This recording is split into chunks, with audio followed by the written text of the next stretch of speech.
America के राष्ट्रपति हुए जॉर्ज वॉशिंगटन, कहते हैं एक बार उन पर महाअभियोग चला, उन्हें कोर्ट के कटघरे में आना पड़ा।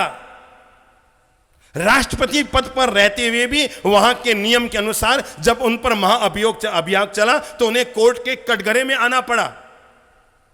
और जब वो कोर्ट के कटघरे में आए तो वहां पर सामने बैठे हुए न्यायाधीश ने उन्हें कहा, भले ही आप देश के राष्ट्रपति हैं, पर आपको पवित्र किताब को हाथ में लेकर शपथ खानी पड़ेगी कि आप जो भी बोलेंगे सच बोलेंगे, सच के सिवा कुछ नहीं बोलेंगे। जॉर्ज वॉशिंगटन ने तब भरी कोर्ट में कहा था, मुझे सच बोलने के लिए किताब पर हाथ रखने की जरूरत नहीं है।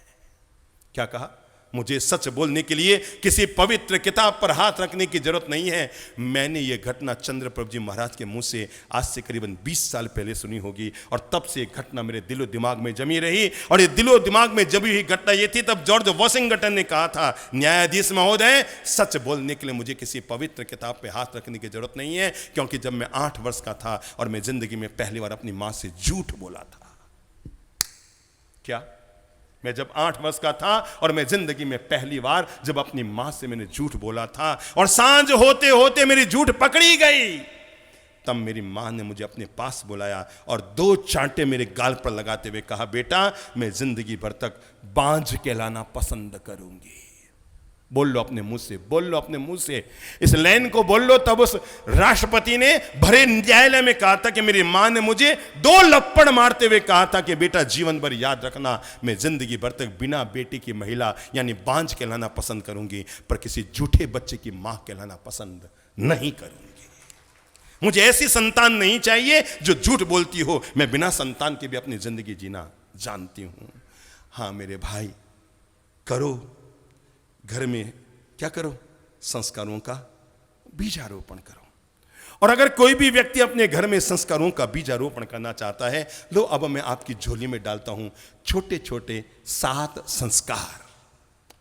उनके भी काम के हैं जो उम्र में बड़े हो गए हैं, उनके भी काम के हैं जो युवा अवस्था में हैं, और उनके तो काम के हैं जो बालक हैं।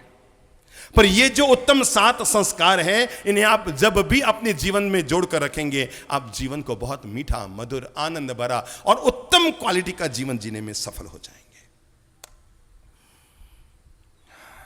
दूध, दही, घी, मक्खन, छाछ, ये सब अलग अलग कुल के हैं कि एक ही कुल के हैं?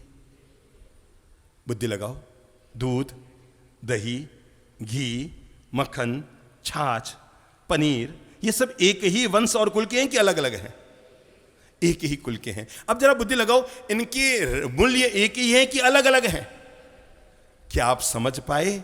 एक ही कुल में पैदा होने के बावजूद भी सबके मूल्य जैसे अलग अलग हो जाते हैं, ऐसे एक ही वंश और कुल में जन्मे हुए 4 भाई अपने अलग अलग संस्कारों के चलते जीवन में अलग अलग स्वरूप पा लेते हैं।